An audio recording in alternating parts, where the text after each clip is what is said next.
Hi అండి, నమస్తే, welcome to my channel. ఈరోజు వీడియోలో బ్యాంబినో కీర్కి కావాల్సింది బ్యాంబినో. ఒక ప్యాన్ తీసుకొని బ్యాంబినో వేసి అందులో కొద్దిగా నెయ్యి వేసి మనం బ్రౌనిష్ కలర్లో వచ్చే వరకు ఫ్రై చేసుకోవాలి. ఇదిగోండి, గోల్డ్ కలర్లోకి వచ్చే వరకు నేను ఫ్రై చేసుకున్నాను. మీరు కూడా ఇలా గోల్డ్ కలర్ వచ్చే వరకు ఫ్రై చేసుకోండి.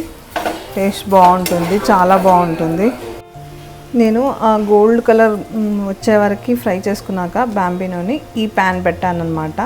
ఈ ప్యాన్ కొంచెం పెద్దగా ఉంటుంది. ఇందులో బ్యాంబినో మసులుతూ ఉంటుంది కాబట్టి పెద్దగా ఉంటుంది అనే ఉద్దేశంతో ఈ ప్యాన్ పెట్టాను. ఇందులో పాలు కొంచెం వేడెక్కి కొంచెం మసులుతూ ఉన్నప్పుడు బ్యాంబినో ఇందులో వేసేస్తాను. పాలు మసులుతూ ఉన్నప్పుడు బ్యాంబినో వేసేసాను. బ్యాంబినోని ఇంకా దీంట్లో కాసేపు ఉడకనివ్వాలి. ఒక 10-15 మినిట్స్ పడుతుంది ఈజీగా. దీంట్లో తర్వాత యాలకుల పొడి వేయాలి. ఇది చల్లగయ్యాక చక్కెర వేస్తే ఇది బాగుంటుంది. నేను మీకు చూపిస్తాను ఏ టైంలో చక్కెర వేయాలి అనేది కూడా. ఇదిగోండి, చూడండి బ్యాంబినో కీర్ ఎంత బాగా కనిపిస్తుందో. ఇలా మనం గోల్డ్ కలర్లో ఫ్రై చేసుకున్నప్పుడు ఇది ఉడికాక ఇంట్లో మంచి కలర్లోకి వస్తుంది. అప్పుడు చాలా టేస్టీగా ఉంటుంది. లుక్ వైజ్గా కూడా చాలా బాగుంటుందండి.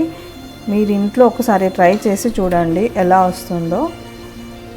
చాలా టేస్టీగా ఉంటుంది బ్యాంబినో కీర్.